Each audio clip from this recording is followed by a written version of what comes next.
Welkom bij een nieuwe aflevering van Compleetdenkers met als gast Julien Roman Schittenhelm.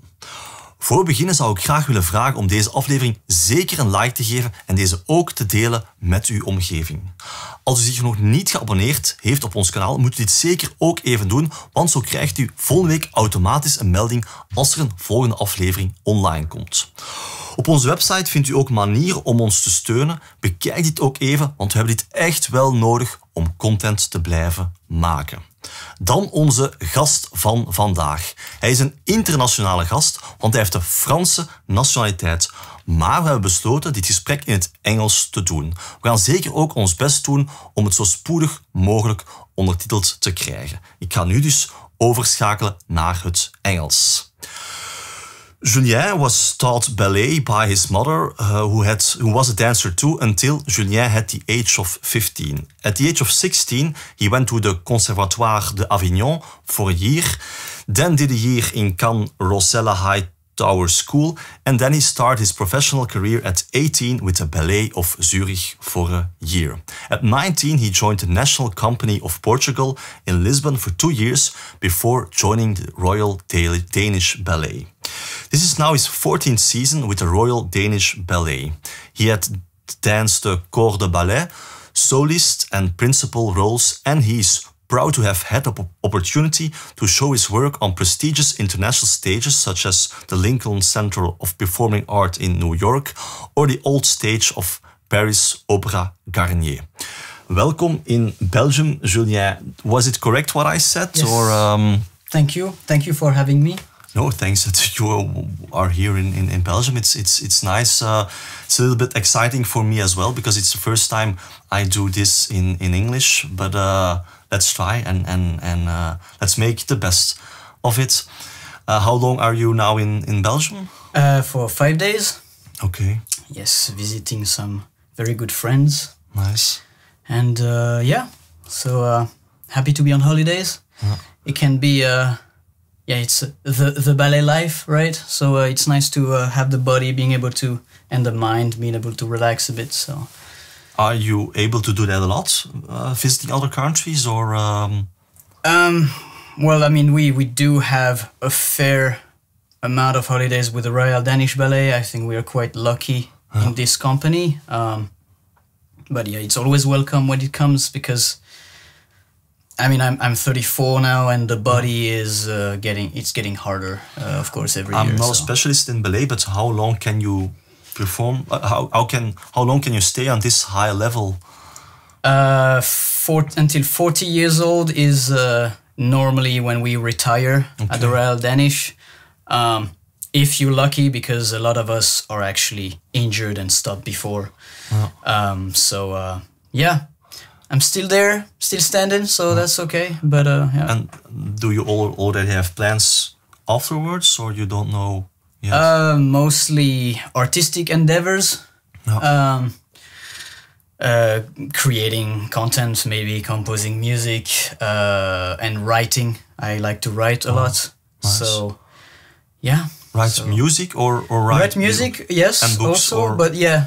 Nice. Writing books and poetry and all sorts of different... So you're really artistic then? I do see myself as an artist. Nice. Yeah. And it started already when you were quite young, or the artistic thing in you, or? It's I'd say it's a family thing. So my mom was a dancer for many years, and also my uncle. And my dad is a musician. He was a musician in the 90s, a singer. Okay. And he has made some musicals as well. And so, yeah, I was bathed into that universe, I'd say. And at what age did you start dancing then? I was 8 years old. Okay. But just one class, 2 classes per week, and then when you get a bit older, when I was 13, 14, then I did more, and then every day when you are 15 you have to do every day if you want to get to a certain level. So that was necessary. Yeah. So at that age for you partying was not an option? Well, my mind was busy Okay. somewhere else. So actually, when I was in Cannes and also in Avignon, I was in the dortoir, you know, the dorms. Yeah. And you did have serious rules, and you couldn't go out, and you couldn't do this and that. And also we were too tired anyways. Yeah. So you were a good guy, and I was a good boy. not a rebel. Not really. Well, the thing is though, I wanted that. Yeah. So it's not like, oh, poor, you know, you couldn't party. It's like I didn't want to because I had a goal, which was actually very helpful. Yeah. It was really nice. And the goal was already at that age the Royal Danish Ballet, or just being a professional dancer? Being a professional dancer. Yeah. It was the goal, yeah. Yeah, which was really helpful. I remember, you know, all the other kids had to find what they wanted to do later, which was everybody was concerned about that, let's say, and I was lucky to not have that concern anymore. I was like, oh yeah, this is the thing I'm doing. So I had a direction and a goal quickly, which was very good for me. So, And then at a quite young age, you were already in Portugal and Switzerland. Yes. How was it for you? I think the different culture was very enriching. In Portugal or Switzerland or both? Both. I mean, I did live in Switzerland for a while, but when I went to Zurich, I mean, it's a different part of Switzerland. I grew up in the Suisse romande, which is the French part of Switzerland. And then, of course, the German part of Switzerland is very different.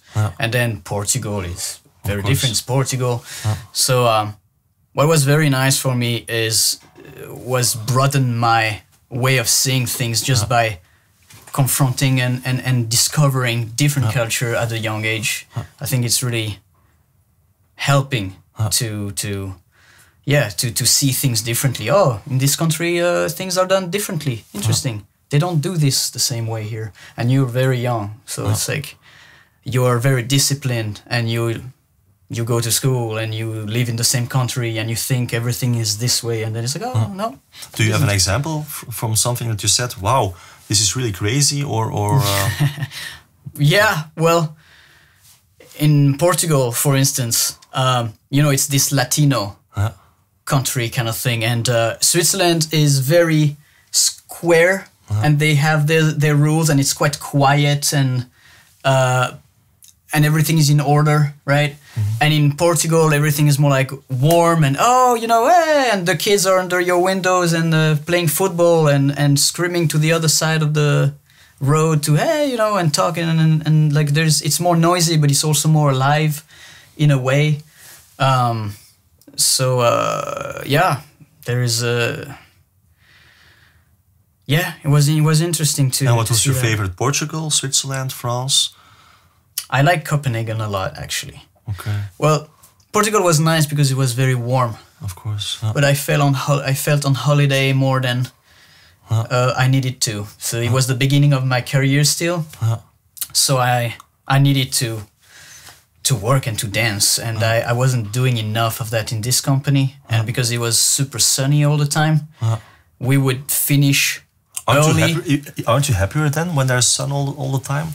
Oh, it was awesome. But because I had my focus and I was I was a young dancer, I was like, I'm here to dance. And what would happen is that the ballet master, which are the people who take care of the company and who gives the order, let's say, they were like, oh, you know, let's finish a bit early today. It's sunny and it's warm and you guys are tired. And it's very nice when you retire, you know. That's the company you would go to when you retire. I was like, oh yeah, that's nice. I don't want to work too much and I want to go to the sun. But I was in my early 20s and I'm like, I want to dance more. That's not good. So then I went to Copenhagen, where it's quite the opposite. It's cold and gray and you might as well work. So yeah, it's a good company too. So that's also why I went there, because the productions were going faster. And it's a bigger company, so there was always something to do. Portugal was a lot slower, and you're like, okay, so it's one production after another, And so you could get bored. And now you live there for 14 years already. Do you 14, feel Danish or French or European or doesn't matter? Doesn't matter. Okay. It doesn't matter. I do still feel like I have my French roots. Both my parents were French, and so I do have an upbringing, I would say, that is more French. But other than this, I don't identify with my passport, really. Well, you only have the French passport then, or? I only have the French passport, yeah. And you speak Danish? Or you understand? Well, not really. So I'm dyslexic. Okay. So for me to learn a language is more than twice the work. It's very difficult, and Danish is very hard to learn. So for me, what was really important was to learn English really well, because as a ballet dancer, you don't really know where you're going to be. You know, I started in Switzerland and Portugal, then Denmark, and then I didn't know how long I would stay. Because it's really about the company and where will be the next company, where will it be, sorry, and you don't know. So English was the first priority for me. And once I practice really well, and I think it's really important too. But that worked out quite well. I think I'm on a fairly good level now in English, and that's nice. And everybody speaks English in Denmark, like on a very high level, because it's a very small country with only 6 million people, and it's only there that they speak Danish. So they have to speak a very good English, you know. So that's helpful. I can communicate with everyone. That is not a problem. Okay. Also, in ballet companies, we are very international. You have people from all over the world. You have Chinese, French, Portuguese, I said Spanish, from everywhere, you know, Korean, everybody. So we all speak English together. That's also how the companies run. You have to have a language where everybody can understand in the rehearsal, in the studio, and so that's English. So yeah, nice. And then you're a dancer, you're an artist. So I assume that last 2 years were not that amazing for you with the pandemic. Yes. How did you experience that? Maybe let's go to the start of the pandemic in March 2020. Yeah. How was the situation in Denmark, or for you maybe in the ballet? What happened at that time? Probably the same as everywhere in the world, I guess. A total lockdown, or we were one of the company who stayed open the longest. In Denmark, then? Our company, the Royal Danish Ballet, we were one of the company who stayed open the longest in the world. One of them. What does it mean then? How long? How long did we stay open? The second time we closed around Christmas, but the first time we went and continued for 4 months into the pandemic, I think. Wow. We stayed open quite a while. And open, because that means that you like could we were performing, we were on stage, and we were also in the studio, because it wasn't really a big thing in Denmark in the beginning. Okay, wow. It was, they made it big in the media, but there was not a lot of people who had it and a lot of death. It was very little. And so it took longer to convince people that it was the end of the world. Because for you it's easier to compare, because you have family in France. Yes. In France. Oh, yes. In France at that time there was a total lockdown. The France became apocalypse. But it became apocalypse. I mean, the fear mongering was very strong. In France. Very strong, and the measures were also completely different. Yes, we did have lockdown in Denmark, but it was not at all to the same extent. Not at all. What was the difference then? Well, for instance, in France, they would have a curfew, which means, you know, at a certain time you can't go out, which is crazy to think about. like we were back to medieval ages. Like, oh no, and it never happened in Denmark? No, we did not have ever a curfew. Nice. Also in France, there were a time where you couldn't leave your house further than a certain amount of kilometers, nice. Which also that's crazy. You know, if you're little, or you know your shopping center is a little too far, it's like well, you have to have someone to. That's crazy. It is crazy. It's crazy. So we didn't have all of this. Yes, there was businesses that have closed. A lot of restaurants in Denmark have closed. So things like this. The restaurants were closed, but if I understand you well, you were still dancing and performing, and people could attend the show. Yes. Wow. And we were criticized for this by everyone else. Because it was a choice. It was not the government who decided. Is that correct? Or the government is deciding, because we are actually, the Royal Danish Ballet is a part of the government. We are government employees. So whatever they say, we do. In the end, they succumbed to international pressure. That's how I see it, because we never really had a lot of. Actually, we had almost no cases within the company. You can count the number of people on one hand who had COVID, or no, actually, who tested positive in a test. Which you mean in the beginning, or in the beginning, where it was really starting to be crazy, and like there was this first huge wave, and everybody was scared. We did not feel that in the Royal Danish Ballet. We did. There was almost no one who had it, and the people who did didn't feel sick. There was one person who felt really sick, a good friend of mine, but he's always sick, unfortunately. Sorry. Yeah, yeah. I mean, it happens. Like, you know, if sometimes some people don't have a good immune system, and you can be very sick with the flu, very sick. I remember having flu when I was younger. That was crazy. I felt terrible. It was the flu. Nobody cared. But I did feel really bad, and you can die from the flu too, etc., etc. So, so beside him, there was not really many people who had it or who had a problem with COVID. So first months were quite good. Yeah, it was fine. And when did it change then? Well, when an artist can't perform, he's not really an artist anymore. So there's these psychological aspects that was difficult for, of course, all of us. But it was that now you're talking in the winter, December. There was the. When does it stop? Because you said in the beginning you were able to dance. Yeah, we were able to do that work for a few months while the first wave was going on. I can't remember precisely. To me, quite frankly, it's all a mush. But then there was a period that it stopped, and then you could not dance anymore. Yes, correct? We had a period of like 4 good months.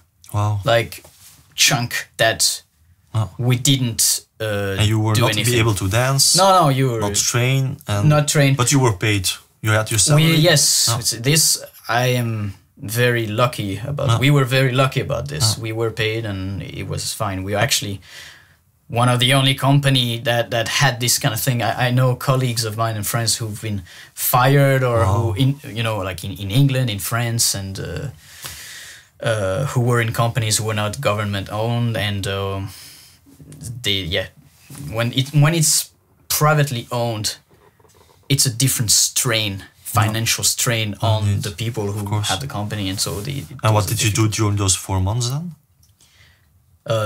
Personally, personally, I read because if I understand it well, it was the first time in your life that you had nothing to do because you were training all the time. Or is that too black white? Honestly, I was not afraid of that pandemic, which means I was still going out and living. I mean, going out. I was leaving my place and going to places if I needed to go to places. I would go to do my grocery, I would visit friends, I would go around. So for me, the most difficult aspect, I have to say, was the fact that things didn't quite add up. Things didn't quite make sense. Already, to start with, there was a lot of things in the media that I was like, oh, that's a little weird. For example? Well, the entire world saying the same thing is unprecedented. I mean, of course, we've had this now for a few years, that there's a narrative that the media have, like, but this, to that degree, I thought was, wow, amazing. You all agree? It almost sounds like a utopia. It's, you know, in a democracy, you don't agree. Like you bring evidence and then someone else says, wait, but there's also this one. Oh, interesting. What about this? They say something different there. Okay, let's bring those guys and talk about it. Okay. How about this person there? He's a very knowledgeable virologist. Maybe he has something. And there was none of that. There was specific hand-picked scientists who were the porte-parole of the official narrative, and only always these people, and there was not really any confrontation or any kind of, like, it's a time of crisis, but they all know exactly what's going on, and they tell you what to think about what's going on. And that was, to me, actually, that was the hardest psychologically. Then, oh, there's a new flu in town. I have... Because you also saw the same censorship in Denmark and in France, because in Belgium I know the situation quite well, but I don't know how it went in Denmark. Do you follow it a little bit there? Because I think it's quite interesting what you say. You say that there are a few scientists who were talking about how they saw the situation, but other scientists were not. They were censored. Yes, of course. And I think it's interesting to have a look at that, because apparently that happened everywhere. Not yes. And do you have an example from that in France or Denmark, or do you know scientists who had another opinion? I mean, I do know that anyone who had a divergent opinion, and let's be clear, when there's a crisis, to pretend to know what's going on already will be a lie, because it's new. It is new. And there's a new virus. And in the beginning, I was like, yeah, that's okay to... I mean, it's not okay to panic, but it's understandable, let's say, that, what's going on? And that's when, like, you know, I gave the benefit of the doubt in the beginning. But when I saw the fear-mongering, because this was really what it was fear-mongering. It was, oh, be scared, you know, be scared. There's this thing, you know. I was like, oh, okay. And in the modern idea of the modern civilized man, one would think that there is so much philosophy available, there is so much knowledge available, there's so much wisdom available, there's so much... And all of that disappeared. It wasn't there. It wasn't there. Our leader didn't use that. Our media didn't use that. What did they do instead? Be scared. Be scared. And that is also in a health crisis, when you know that anxiety is proven by science to lower your immune system. It is a very difficult thing to be like, oh, isn't that weird that they're using fear in the media? They're not just informing you, they're telling you, be scared. So yeah, that's where, I mean, I've been also researching and questioning mainstream media for a while now. So I'm always very critical of what comes in a crisis, whether it is a new war or whether it is any kind of event. When did you start to become so critical? Can you remember that? Yes, I do. Very specifically, actually, I was in my mid-20s and I took something called a leave of absence.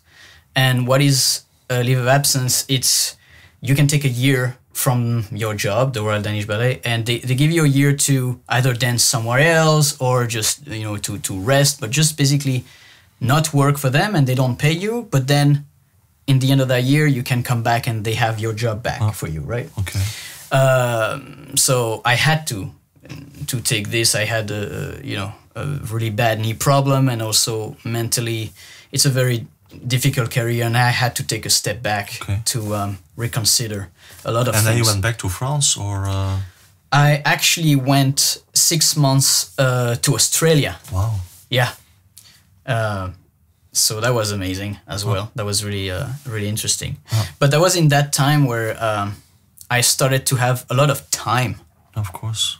Not thinking about ballet and not thinking about, you know, when you're on the hamster wheel, that's just routine and you don't have time to question things. A lot of people don't have time to question things because it's like, well, now I have my kids to pick up and now I have a job and now in the end of my day I'm tired.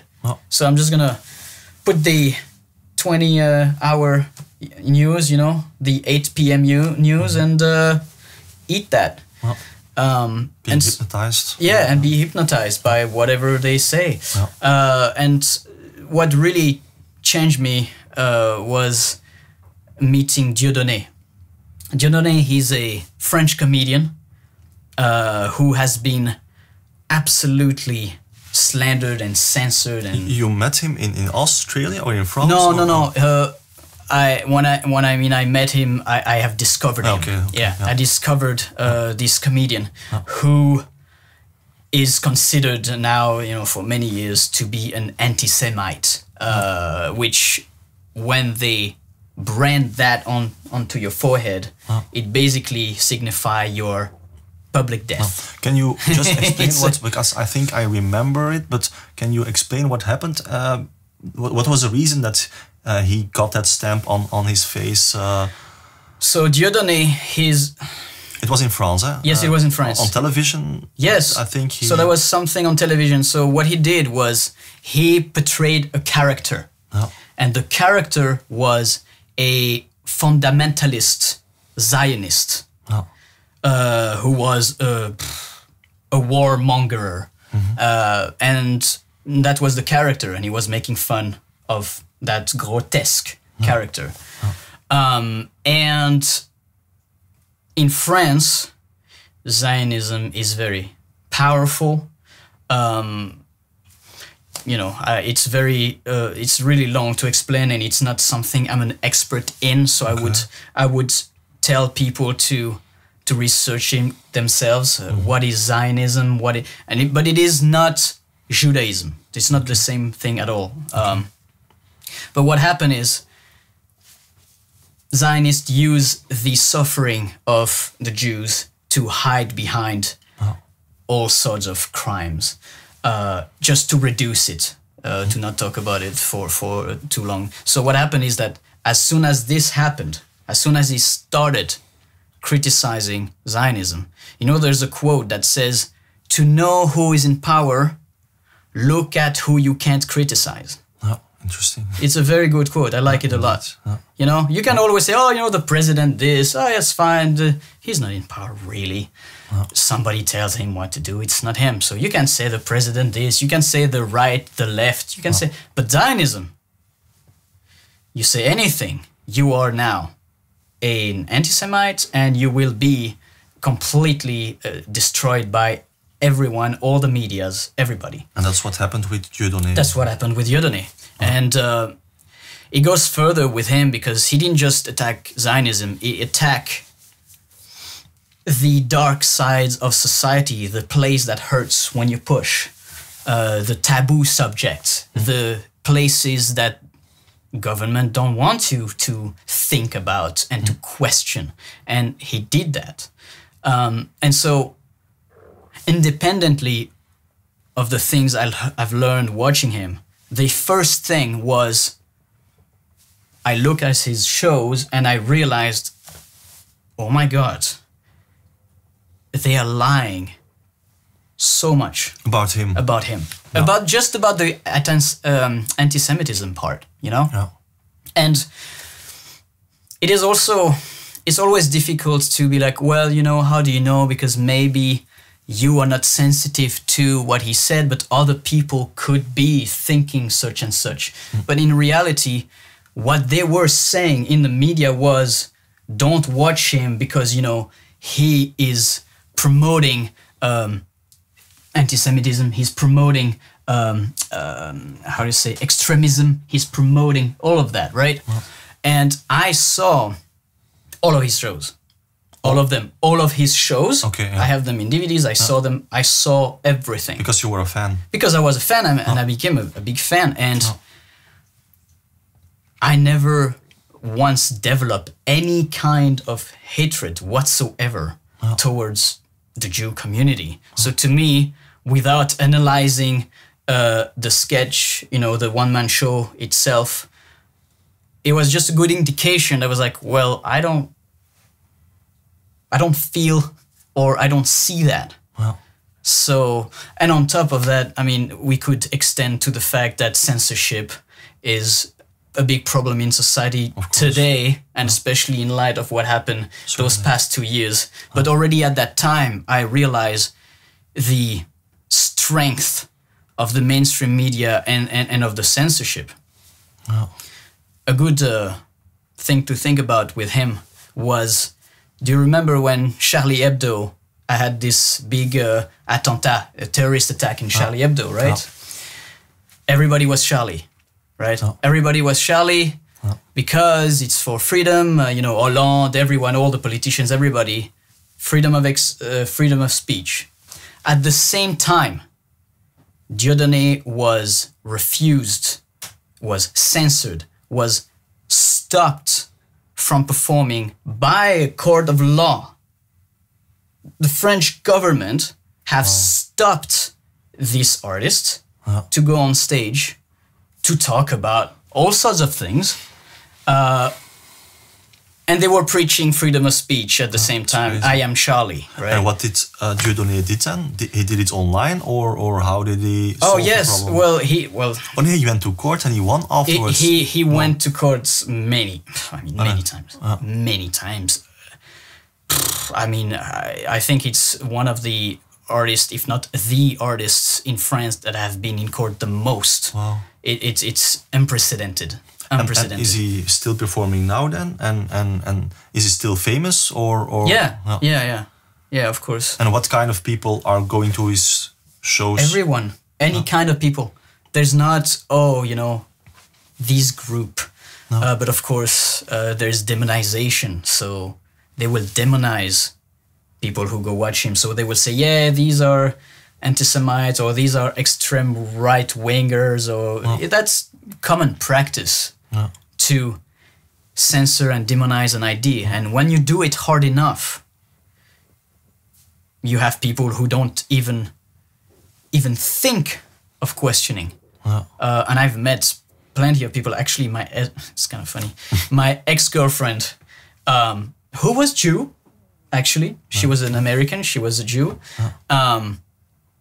And of course, I mean, I talked about this at some point because, we were together for a month. And I mean, we thought, who is your favorite comedian? I was like, oh my God, okay. Shit.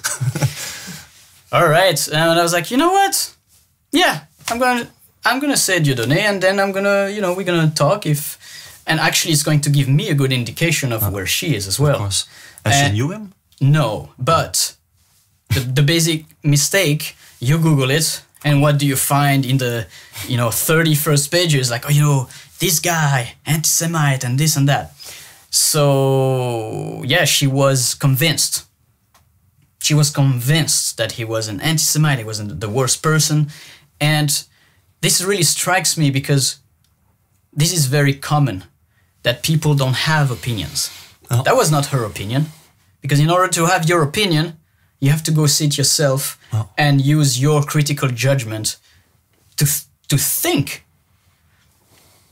And of course, when you read an article, it's someone else telling you what they think, and you don't know who wrote it, who is giving money to that newspaper, who is controlling that narrative. You just read and you will, okay, I believe what you think. And the worst part in all that is that some of his one-man show are actually translated in English, so we could watch together. And did she? No. And my dad also, he's French, and we'd had a lot of fight about this. And it was striking to me as well that he did not want to see it. You know? I think, well, I do have a psychological theory about this. I do believe that some people don't want to see it because they're afraid of the truth. They're afraid of what they're going to see. How do you mean they don't want to see that the media is lying then? Or yes, I think... So you think Dieudonné is an anti-Semite because you read it and saw it a lot of places. I think he's not because I saw all of his shows. So what I say to you, I say, hey, you know what? How about we watch it together and then we debate about it? And your answer, if you were sane in your mind and be like, you know what? You'd be like, yes, let's do that. Because I trust my own judgment and I respect you and we can watch it together and we can talk about it and debate it. But if you do that and you believe in the official narrative, what happens is like, well, what if you're wrong? What if you, without me convincing you of anything, you watch it and you realize that there is no anti-Semitism there? Well, that's scary, because now it's going to destroy your entire illusion of what you think society is.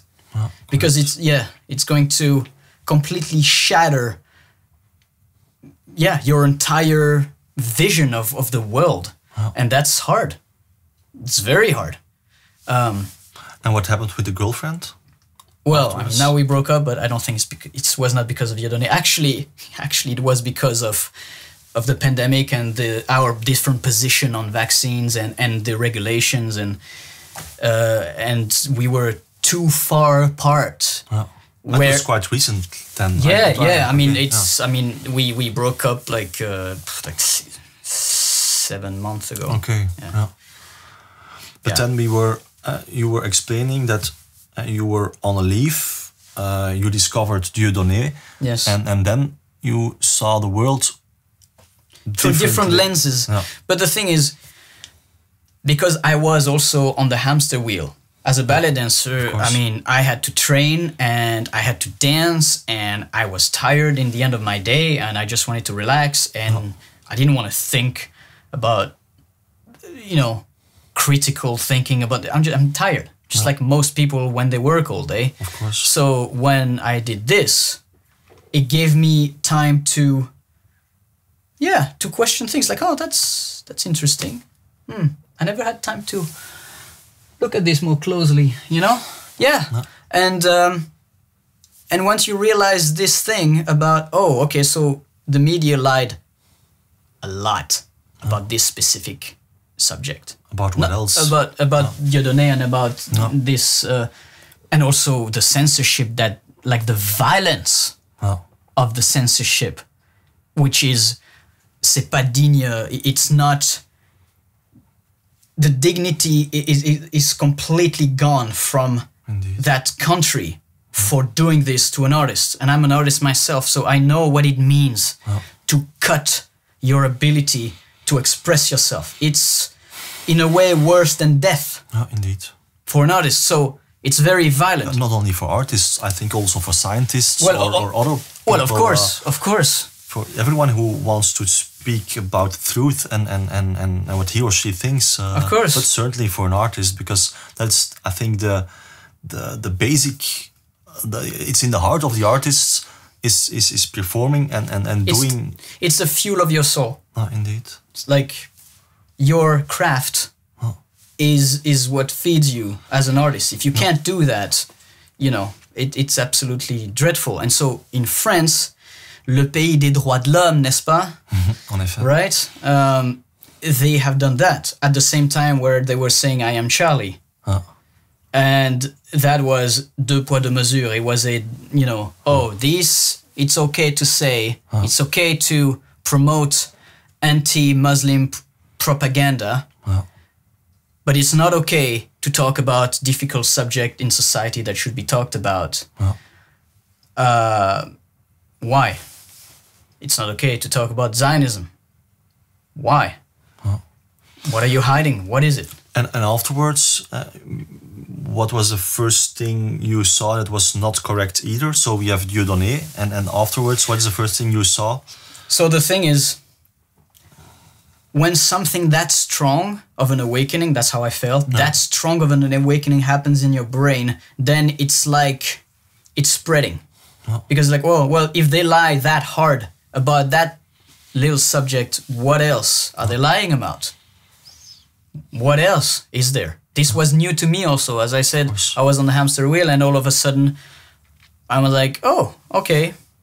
Questioning media, questioning politics, going into politics a little bit. And I was like, okay, Marine Le Pen and what's going on with her. Of course, I knew what everybody was saying, but my experience now was telling me, well, they demonized him. Maybe they're also demonizing her for wrong reasons. I don't know. I want to know myself. I want to listen and listen to her. And in the beginning, of course, she's a good politician, which means she knows how to speak. So in the first few weeks and months, I was like, oh yeah, you know, it's really interesting and blah, blah, blah, Marine Le Pen. Right? But then if you pay attention for a bit longer, then you realize that she's a politician just like every other politician, which means she will change her tune and her tone depending on who she's talked to and what happened. So she's untrustworthy and unreliable like many other politicians. Do you have other politicians in France that you say, this person I like? There's one. Who is it? François Asselineau. I don't know him. He was censored completely this past few months so that he was pushed aside from the race. Was he a candidate for the... Well, he is, but he was not able this time to collect his signatures. Okay. 4 years ago he was. Okay. And he did a few apparitions on TV or something. And why do you like him? Well, several reasons. He has a conviction. And I don't say that lightly. You know, it's always like, oh yeah, sure, he has conviction, and then they say one thing, they do the other. But he has been saying the same thing for the past 15 years. Nice. And those things do make a lot of sense. He's very educated. He talks about, he's the candidate of the Frexit, leaving the European Union. Already 15 years. Oh yes, nice. That was his line already back then, and that's the same today. And well, in light of what has been happening with the European Union, I think it's a very legitimate question to ask, well, is it really good to be there? Because whenever there was a country who needed the rest of the European Union, like that's what we've been sold, right? Like, oh, if one of us goes down, we can help. What about Greece? Did we help Greece, or did Greece fall because of the failures of the European Union? Bankrupt, like, really? Yeah. So there are a lot to talk about the problems with the European Union. Of course. Also the how the European Union is locked also with NATO, and how, you know, this thing about an attack on one of us is an attack on all of us. It sounds very nice and romantic, right? Ideas of, yes, it's so good, right? If you're being bullied. If someone bullies a country and then you're like, an attack on one of us is an attack on all of us. Fair enough, it's good, we go help. What if you're the bully? Well, because I think the idea is I think rather good, but I think you're right. And what happened the last 15 years is that NATO then moved up rather fast towards the east. So yes. I'm following you there indeed. To further agendas that are far from moral. On the other hand, you could also say that because we have a united Europe, there was no war or no problems last 50, 60 years. Oh, and there are plenty of problems. I mean, there were no wars within our circle, sure. But problems, I mean, there was and still is the globalist agenda that is destroying a lot of the culture. But there are no problems, they are creating problems. But that's what I mean, like the European Union itself creates indeed cultural problems by putting a standard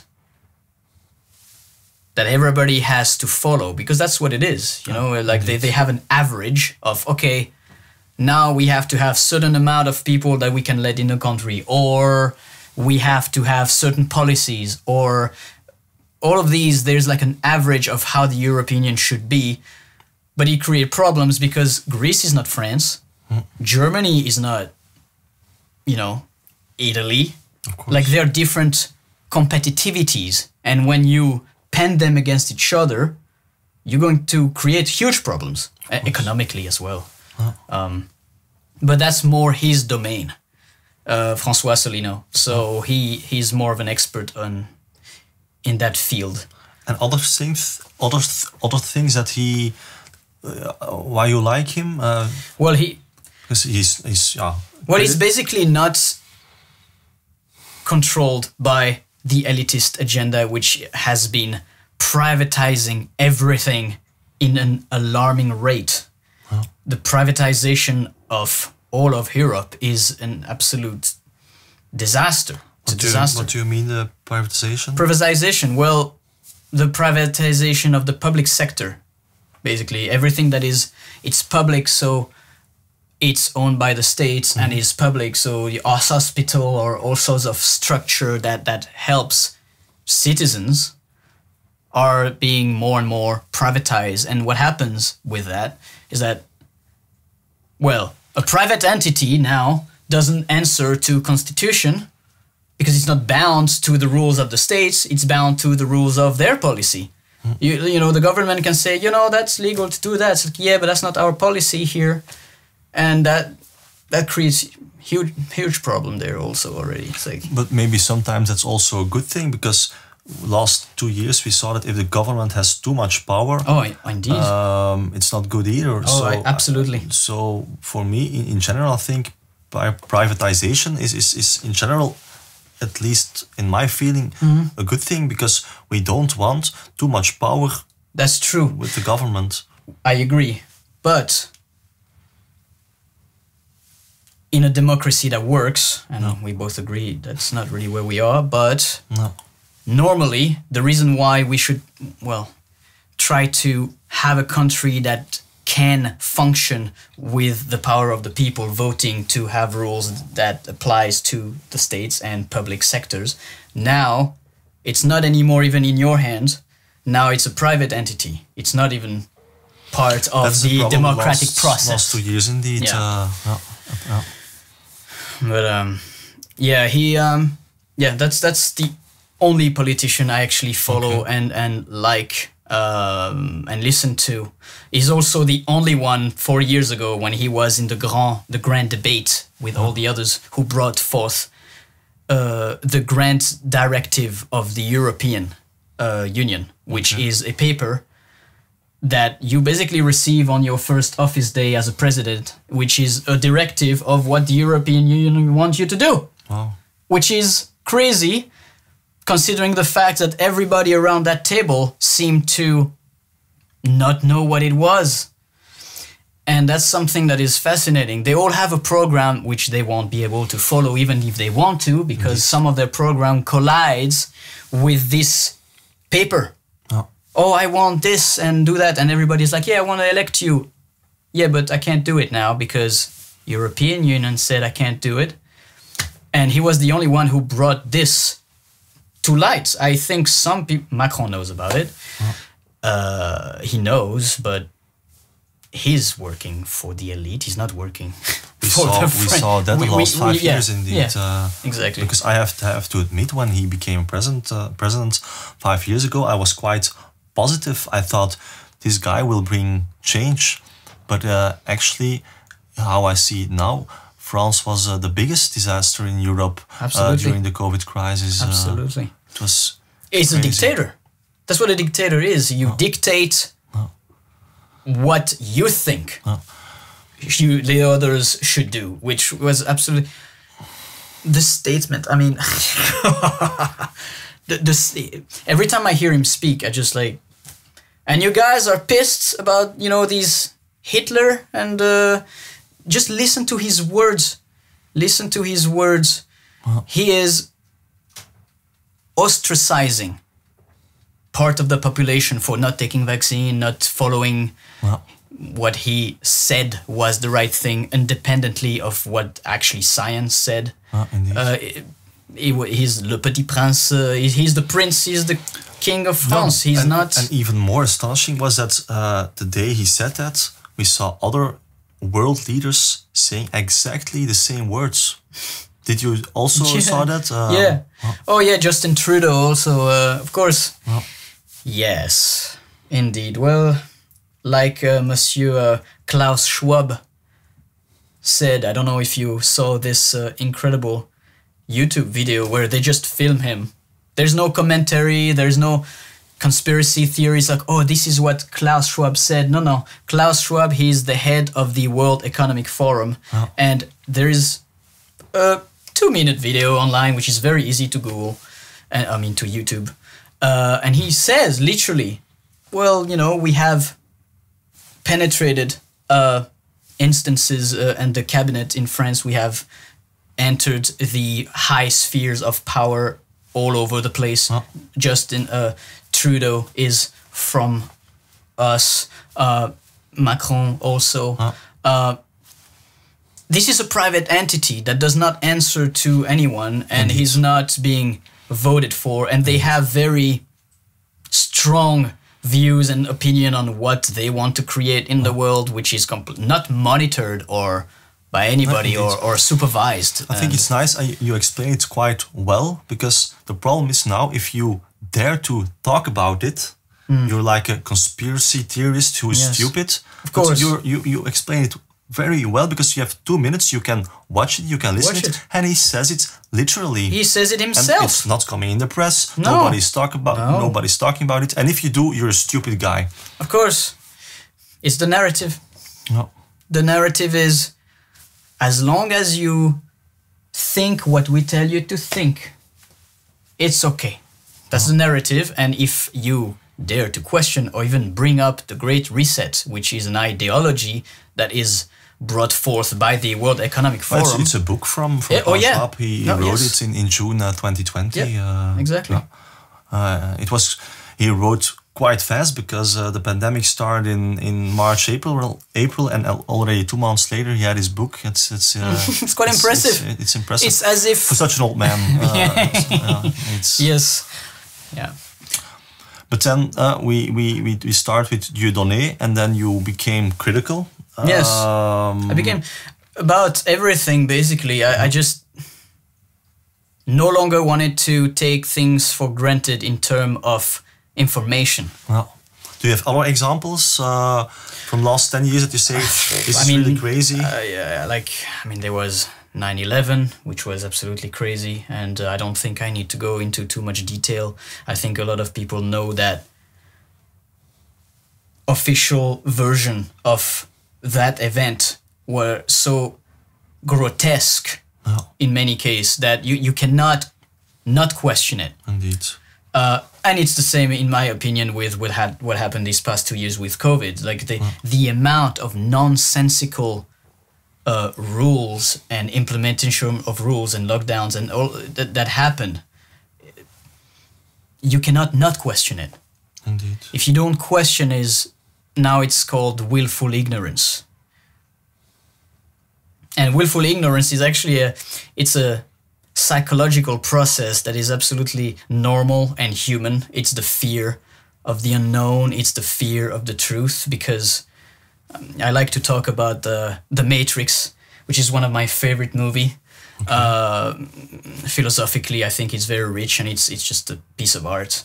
Oh. And there's this scene with Morpheus, who shows Neo the two pills. Of course, everybody's heard of this scene. What are you going to choose? You know, the blue pill, which will make you anesthesia. You know, like you're gonna just stay, believe what you want, and you know, things will be as they were. Or the red pill, which will take you down the rabbit hole. Oh. And what that means is you have a choice. The rabbit hole is the truth and what is entice. Oh. And what does it entice? Well, the truth is dangerous because it will destroy your illusions of what you think the world is. So not everybody wants that. And for good reasons. Yeah, almost nobody wants that. And of course. No. You can think in a very small scale on the individual level. You can think about yourself. There is a certain, let's say, insecurity that you have. Everybody has. You don't want to face because it's uncomfortable. Mm-hmm. So that's a truth you're avoiding. Mm-hmm. It's the same thing. It's exactly the same thing on a smaller scale. And the older you get, that's another thing that's interesting with the Matrix. You know, Morpheus says to Neo, he apologizes to him after freeing him from the Matrix. Neo had a really hard time. He was fighting. His body was fighting. He almost died from this, from being freed. And Morpheus goes to him and he says, I apologize for this. Normally, when the mind is at a certain age, we try not to do this, not to free it, because it fights back. And what that means is simply when you're too used to all this system and you're sure you know and you're sure the medias are right and the politicians tell the truth, and it becomes increasingly harder to question it. Why? Because now it becomes 90% of you. No. 90% of your belief system, because you're in your, let's say, 30s or 40s and you've never questioned things. Now you have to do a very hard work. It's very hard. Are you really going to have the courage to go down there and destroy that 90% of you who think that? And that's what it means in the movie. It's like, hardly. That's difficult. It's very hard to do that. So truth is a choice, if you want to seek it or not, and it's not comfortable. But if you delay it, it becomes worse. You know, it's like when you have a partner, you know, and there's something you want to say to that because it's bothering you, but you don't say it. Why? I don't want to have a confrontation. It's just, you know, confrontation isn't uncomfortable. What happened is, it's like the monster that's under the bed, you know, it grows. It grows bigger and bigger and bigger until it's impossible. And then when you have to confront it in the end, it's become very bloody. So it's the same thing. You don't want to confront, you delay it. And these people who don't want to verify the Dieudonné, for example, I say, hey, let's watch Dieudonné together, and you say, no, it's fine. Or the people who don't want to look at what does Klaus Schwab says, or certain truth that scare you, that's what happens, I think. No. I think that's what happens. I think, yeah, and that's a normal human response, but it's something that comes also with responsibility, because don't worry, there will always be a big demagogue and dictator to tell you, it's okay, you don't need to take responsibility, I will. It's easy. Of course, it is easier. Oh. Well, in the short run, in the short term, it's easy. Oh. Until the Nazis are at your door. Well, indeed. And then it's too late. And actually, a lot of the Germans didn't believe that the Jews were being sent into camp for a long time. Oh. And the evidence was overwhelming. Oh. Still, no way. No way. Yes, the government did that. Oh.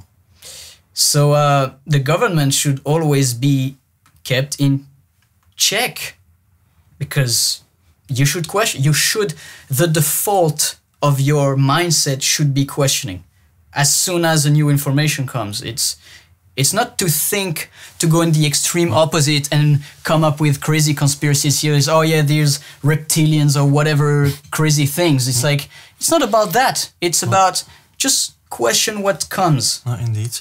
That's why the right to protest is so important. Of course. And because I don't know how was it in Denmark, because we know the situation in France. There it was like crazy how Macron reacted to people who were having strikes. In Belgium it was the same. I was present myself and at a lot of strikes, and there was a lot of police violence. How was it in Denmark? There was a lot less violence, definitely. Why is that?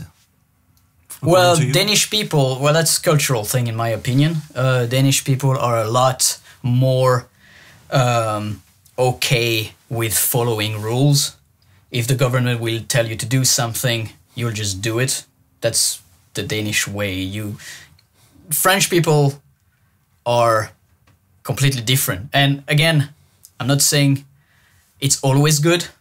Sometimes French people are always like, rah, rah, rah, rah, rah, you know? But it has its advantages, because you must protest if something's wrong. Wow. You must. And it's not in Denmark that it's going to happen in the same way that France did. But in Denmark, it was fairly quiet compared to France. I saw some demonstrations in some. Denmark. There was some. Even before they were in France, I think, or am I not right? Not before. No, okay. Protests in France. You mean about COVID specifically? Perhaps about COVID specifically, but it was still fairly small. I mean, I was in some of them, but it was very small. It was something. But was it allowed in Denmark? Yes, it's allowed. Okay. But the thing is, was there ever police violence? Yes. Okay. Not to the same degree. Okay. In France, already since Hollande, police brutality, and I don't say this lightly, police brutality in France was a thing. When, the United Nations has branded France, I think was in, what was it?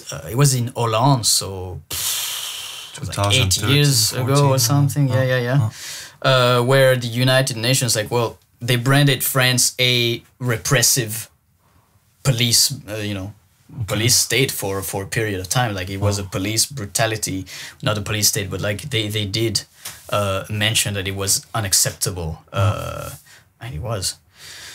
But yeah, crazy world. Let's then go back to the Royal Danish Ballet where you were working. And we discussed about the first months before there was the vaccination program. It rolled out in Denmark, I assume the same as in Belgium and France. Yeah. Were you forced to take the vaccine? Did you have a choice? So we were not coerced like in France. Because, if people who are watching don't know, in France, you were forced in the medical profession, for example, if you're a nurse or a doctor, or if you work in, public sector, you were forced to do it. And if you do not, you are fired, which is, it's anti-constitutional. It goes against the Nuremberg Code. It's absolutely it's crazy. Crazy. It is crazy. But we didn't have that type of pressure, but we still had a lot of pressure. We had to test 2 or 3 times a week, which, if you have a busy life and you don't want to, a lot of people I know got vaccinated because they didn't want to have to go to test all the time. And did it change afterwards? Did they have to test when they were vaccinated? Well, yes. And of course, like in France and I think in many other countries in Europe, the promises of the media and the politicians was, as soon as you get the vaccine. I know it's a reminder, but it's good to remind ourselves to what happened and what was promised. As soon as you have the vaccine, you will have your life back. You will not need to test, etc., etc. It's just a small question. Did they talk about the percentage? If, like, let's say 60% of the population is vaccinated? Yes, but it was the same everywhere. What did they use? Like 70-ish. It's the same everywhere. The same idea. And afterwards it shifted towards 80, 90 and 100 or? In Denmark, I think we are above. I mean, we are above 70%. I think. I mean the promise, because in January when the vaccination program started, they said once we reach in the summer 70%, we will get our lives back. Yeah, well, that didn't happen, did it? That didn't happen, no. Indeed. But also something very interesting to point out about the promises and about also the power of the propaganda of that agenda was... Remember what did they say about the first vaccine? They said, you will not catch COVID with it. Biden... Fauci, I'm sure people are familiar with Anthony Fauci by now, and which were the biggest personalities, but everybody else, all the medias everywhere, they said, yeah, the first vaccine, not only are they completely safe, they also, you will not catch COVID, you will not give COVID to someone else, and etc., etc. And people who were questioning that? They were conspiracy theorists. Indeed. Of course, even the people who are scientists. Indeed. Which again is mind-blowing. You are questioning the narrative, you are automatically the outcast. This is not a healthy society, obviously. In a healthy society, you talk, you don't censor. That is just, it's like basic precepts, you know? It's like, you know, when you learn how to walk first and then you run, you know, it's like basic things. First, there is freedom of speech and there is freedom of ideas. And then you can focus and claim that you are a democracy. But until then, you have no lessons to give to, you know, other countries. Like Russia or China or anywhere in the Middle East for that matter. And you can no longer claim, yes, we are fighting for freedom and democracy. It's like, what does those words mean? Freedom. Freedom, it means you have the freedom to choose for yourself what you want to do with your health and not having someone else say, now you should stay home and now you can work, now it's time for your test and now you should vaccinate, otherwise you are an outcast. That is not freedom, that is, Indeed, but if I understand you well, you did not have that much troubles then in Denmark with your choice of not getting the vaccine? So we didn't have that kind of pressure, but we still had the pressure of, well, if you don't vaccinate, you will have to test all the time. But afterwards, then they start vaccinating, then, oh, but you have to test too. So the things shifted quite quickly, but the people who got vaccinated was like, well, I don't understand, you said this. Like, yes, but, you know, actually, there is now a new variant, you know? So it's different now. Get another one. Get another shot. Which also blew my mind, you know, when we were told and convinced how effective those vaccines were. Yet, no, actually, you can give it to someone else when you are vaccinated. Also, you can catch it. Also, you have to still test. And also, everything we said up to now was a lie. Things, maybe I see ghosts, but in my opinion, when I have the impression that when people are vaccinated, they become sick much faster. Did you see the same in Denmark with your colleagues? Because at the beginning of this conversation, you said the first months we kept on performing, training, and almost no one had anything. Yeah. And did it change afterwards? Oh yes, yep. Which was also interesting. As soon as the vaccination rolled out and a majority of us got vaccinated, not me, uh, obviously for obvious reasons. But as soon as that happened, people start testing positive and being sick a lot more than before the vaccine came about. Do they understand it, the people who become sick, or No. not? No, but of course not. Actually, well, unfortunately, no. Actually, I had a very good friend who had a quick conversation with about the vaccines and about questioning. Just, hey, you know, I know this scientist, Robert Malone, who worked on the technology, RNA technology, who is in the vaccine, and he's a scientist and he knows what. And he's vaccinated himself. Yes, of course. He did it himself. But he has a lot of interesting things to say about it. Indeed. So he was not an anti-vax. I'm not not an at all. anti-vax either. But he still had things to say that was against the official narrative. Indeed. And that's why he was also Censored and cancelled. yeah. But anyway, I tried to mention a few people like him to my friend. And of course, he was a closed wall, which again is an indication of an unhealthy, sick society where you can no longer communicate and question. And he had 3 vaccines. He did 3 shots and afterwards got COVID and got very sick. And he said to me, I was never as sick in my life as this. And I was like, okay, So now you understand and you're not gonna, you know, oh no, I can't wait to get my 4th shot, you know? And that also blew my mind. I was like, but weren't you supposed to be protected? You took 3 shots. The problem is then those people, they say, luckily I got 3 shots, otherwise I would have been even more sick. That's the narrative, apparently, and people believe it. It's so crazy. It is. Were you always busy with your health like that? Because mostly I see that people who are not taking the vaccine are people who live more conscious about. They look about what they are eating. Mostly they try to eat healthy things. They try to avoid McDonald's and other stuff. Were you also like that?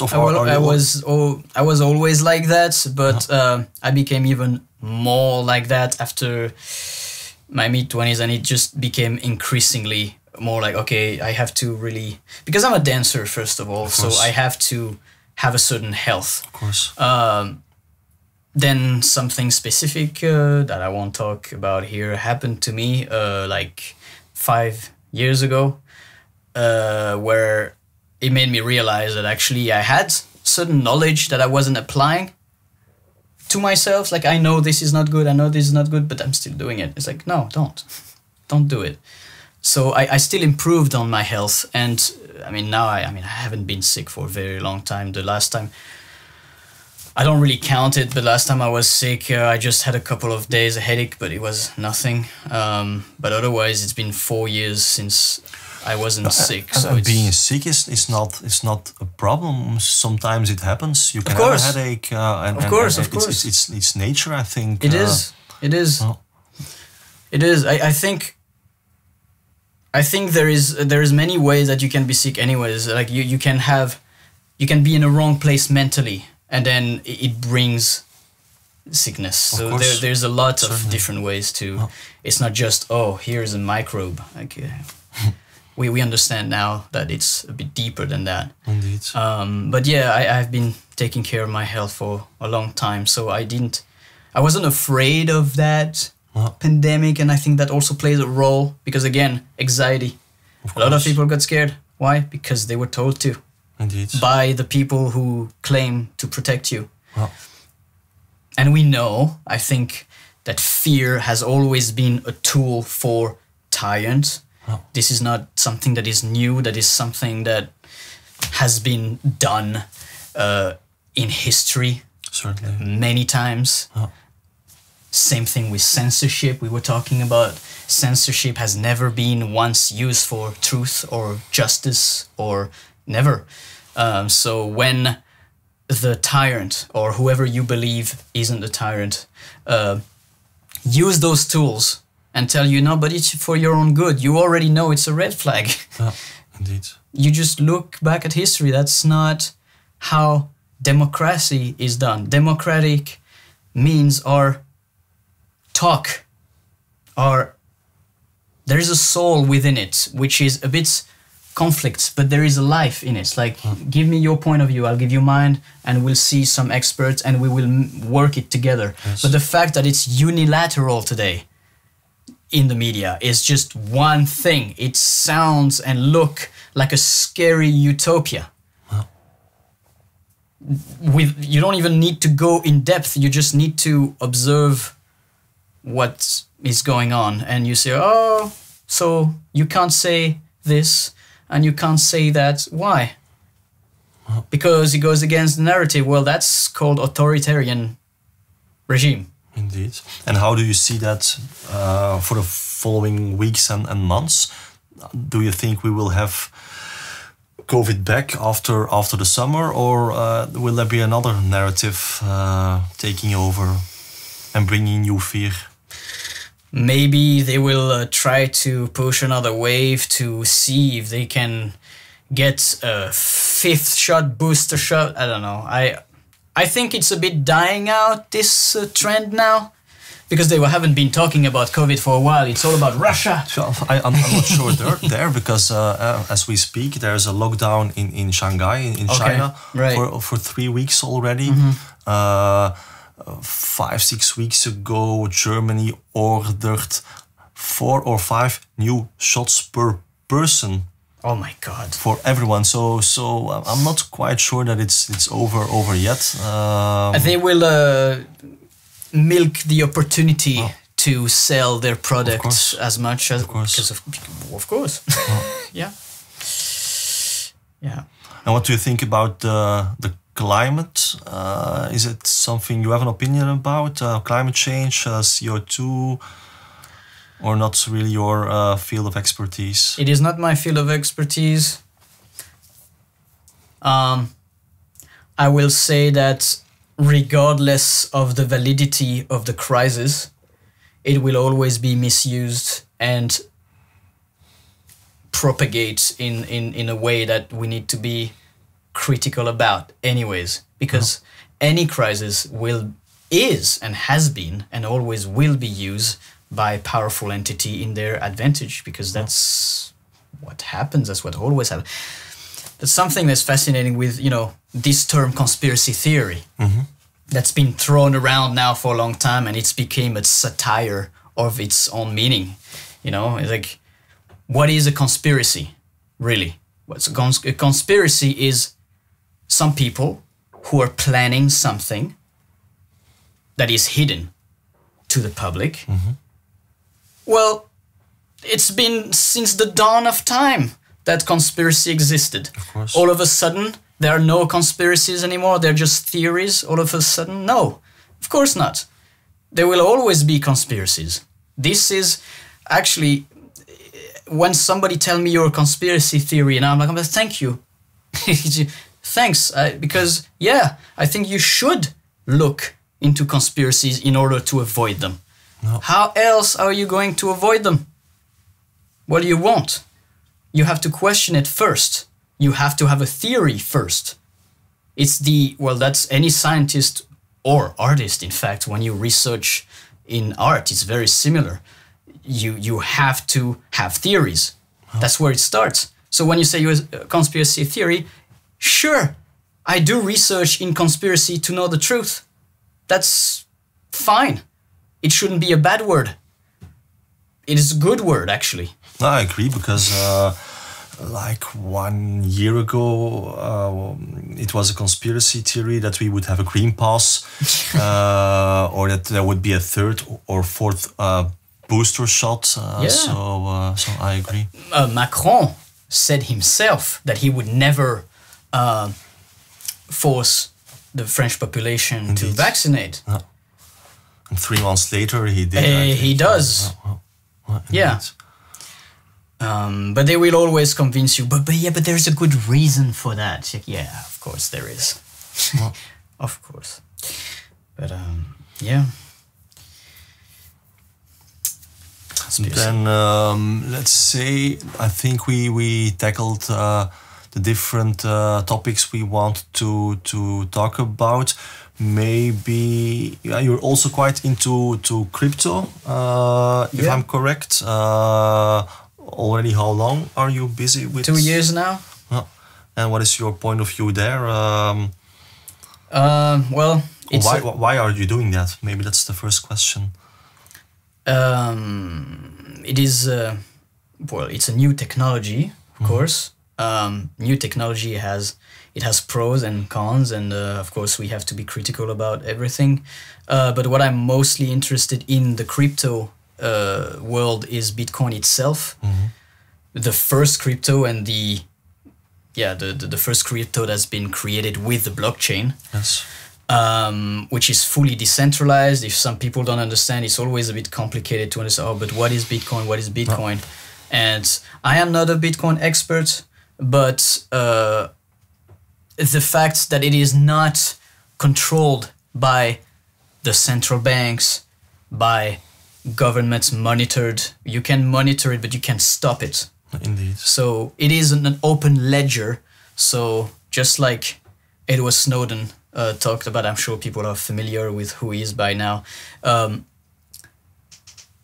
You can follow what people do with it. So it has this little, you could say, issue with anonymity, being anonymous, because it's an open ledger. But the good side about this is that, well, you can't cheat because everybody can see what you're doing.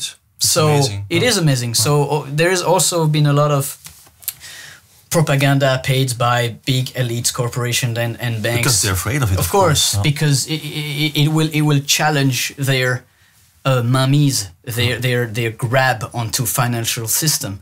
So it is a technology that can free actually us from a financial system that is 100% controlling what you do, which is it's completely the opposite of those digital currencies that they are now creating in different countries. They are really putting together a digital currency that is completely government owned and controlled. And basically, if you see what has been happening in Canada with Trudeau, crazy, freezing your bank accounts, taking your money because you don't agree with the government and the narrative.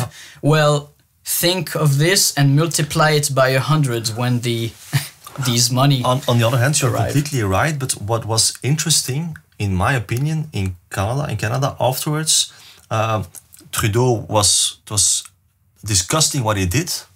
But what was the result?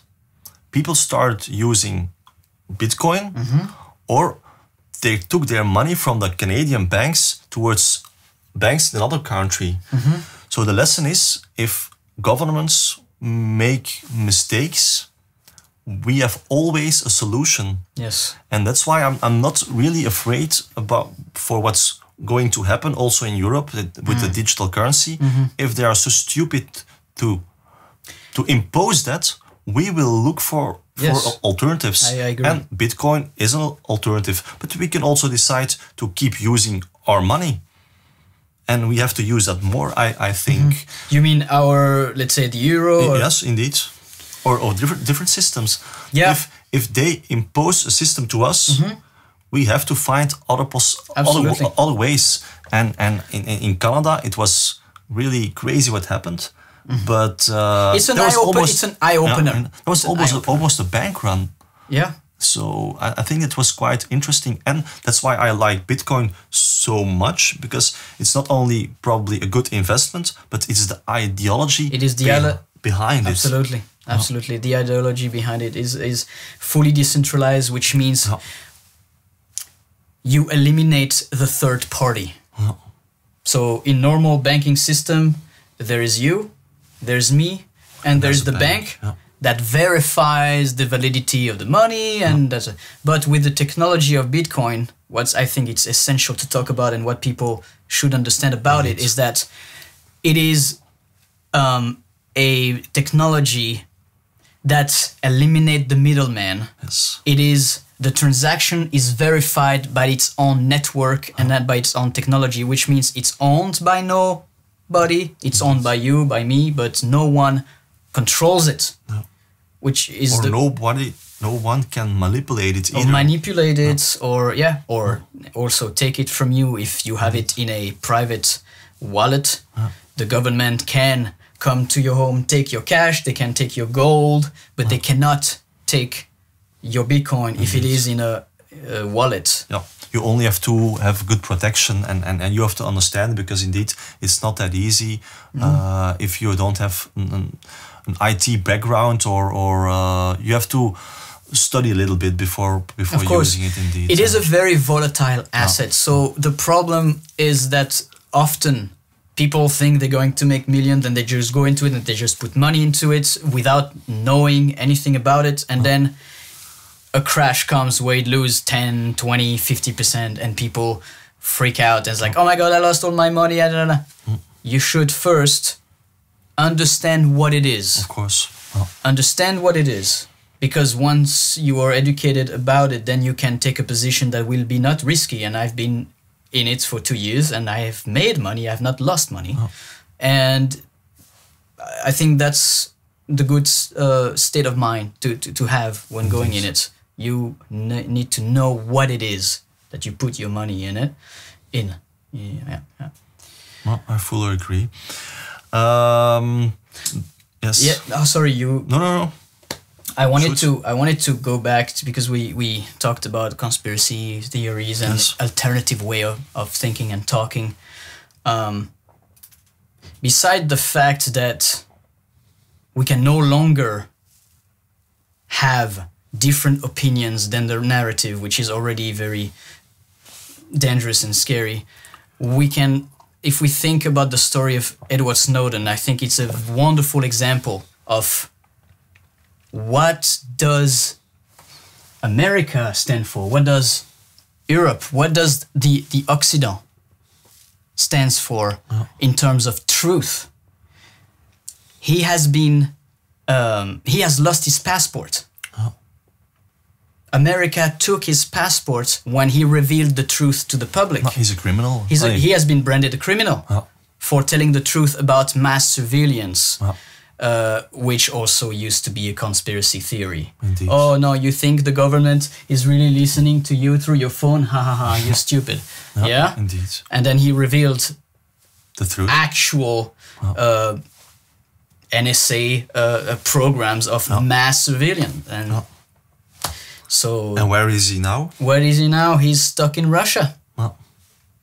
He's stuck there because if he goes back to America, the military will take him. And like Julien Assange, they will lock him up.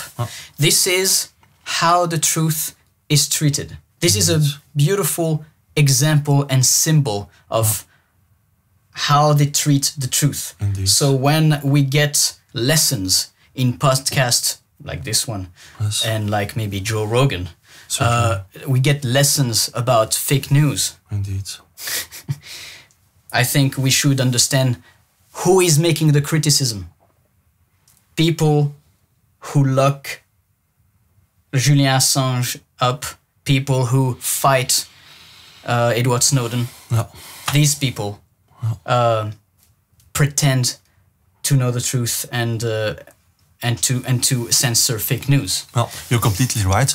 On the other hand, luckily we are still able to do this. Joe Rogan is he was very attacked popular strongly lately, but he is still crazy popular in the States. Oh yes. And I think we need people like him and others who keep doing this, and that's also the reason why we started this podcast. We want that people are not afraid to speak about what they think their truth is, and that's why I'm really happy that you came from Denmark to talk about this, because it's interesting to understand that it's not only a local thing, and it's everywhere the same narrative, and so that's I'm really happy that you talked about Snowden and Assange, because people tend to forget quite fast. Yes. And those True. are topics that we have to keep talking about. They are true symbols. Heroes. They are heroes. Hopefully, within a few 100 years in history books, they will talk about them as heroes. If not, then we will have a huge problem. You're absolutely right. But what's going on now is that we know what he said about mass surveillance is true. Yes. Yet, he's a criminal. Indeed. And so the collide between what's right and between what is being pushed is so. On the other obvious. hand, I always try to stay positive and I want to bring hope. And I think that what happened last 2 years was so fucked up and crazy that a lot of people are starting to wake up. Yes. Myself as well, because I was always a little bit critical, but what I saw last 2 years blow my mind as well. Yeah. And now I'm starting to doubt much more things, and I'm not the only one. And I think for that reason we should be grateful that they went too far. Yes. And I think absolutely this will make them collapse, and I think we now have an opportunity to create a better society. It will take time, but I think eventually we will get there, because they became too greedy. Yes, it became too much. The lie became too big. Indeed. And it's something, again, that I always like to, because these are such big topics and are so complicated, and sometimes it's intimidating to think about the society and to think that you would have a legitimacy to have a thought about it. Indeed. And so what I like to do is reduce it into personal. You, let's say, there is something that, that you lie about. It's a little lie. It's a little lie. It's a little lie to you, your partner, let's say. But then she realized that, but that doesn't really make sense with what you did yesterday. Oh yeah, but actually yesterday I was doing this other thing. So what you do is you do another lie. Yeah. And then you do another lie to cover up the little lie. Yeah. So in the beginning it was a little lie, and you should have confronted, you know what, I'm sorry I did this, and so I fucked up. It's like, that's okay. Instead you chose to lie, and now you did 3, 4, 5, 6, 10 lies, and it became so big and ridiculous. That's what they're doing now. Now you can see it in the society level. It becomes so ridiculous and over your face that now your partner is like, okay, we need to talk because this doesn't make sense. And now, so it becomes, like you said, I totally agree. The lie becomes so obvious that if you do not see it, it's because you do not want to see it. And we go back to the pill of Morpheus. It's a choice. It's nice. Yeah. I think we had a really good conversation. Do you have a final thing that you want to add for our listeners or viewers? Yeah, I think there are reasons to be positive, even though. See, personally, the more I learn things about how crazy humans are, the more I'm like, wow. But at the same time, it gives me resilience. And it gives me the resilience to confront other truth. And that's good. We need that. And we will need to be resilient for the other challenges that come. And so, yeah. I think it's a good thing that they went too far, because now it's becoming so obvious that it's becoming increasingly hard to cheat and to lie. Also, there is something I like to think about, is that it's like a basic rule in the universe. When there is a push, any kind of push and action, there is always an equal reaction. Indeed. Action, reaction. Action, reaction. It's just a basic rule of the universe. So the more they will take control of something or push into one direction, the more there will be a resistance, there will be a new technology, there will be people who fight back, it's impossible the other way. There is no other way than that. Oh. So I fully agree. I think it's a very good message of hope, because I agree that there are people with bad intentions, but they, in my opinion, already lost because of what you just explained, action, reaction, and they went too far and it will explode in their face. Yeah. And they deserve it after what they did to us. They were too greedy. Yep. Yeah. Thanks a lot for this amazingly interesting conversation, Thank Julien. you. Thank you for having me. To be part of this is also very important for me, because as an artist, you want to feel like you are part of something, and I think this is something. So Nice. congratulations for this. I think it's an amazing thing. Thanks, and I hope that you can be an artist for the next years, and because it's we saw last 2 years that's what they want to break as well. Yes. First of all, people were not allowed to go to a restaurant to have a drink, which is a problem because people need to drink and eat and hang out. But the second important thing is the culture and the cultural aspect, and artists were not able to do their job anymore, and that is super important. Yes. And I hope enough people understand this, and if ever politicians are that stupid again, I hope that people, and certainly also the cultural world, reacts much faster, because we need artists, we need culture. So Of course. When a society starts censoring artists, it's the symptom of a big sickness. So Indeed. already, and we could see that Nazi Germany, that's what they attacked first. We already know that through history. Indeed. So yeah. So you as well keep talking and keep doing what you do, and then we will have a good future. And I'm really positive. I think for so that. too. I think so too. Super, Julien, merci. Et à la prochaine. À la prochaine. Merci beaucoup. En jullie ook, beste kijkers, dank u wel om weer al te kijken. Ik hoop dat jullie er net, zoals mij, enorm van genoten hebben. En ik zie jullie graag volgende week terug. Dank u wel.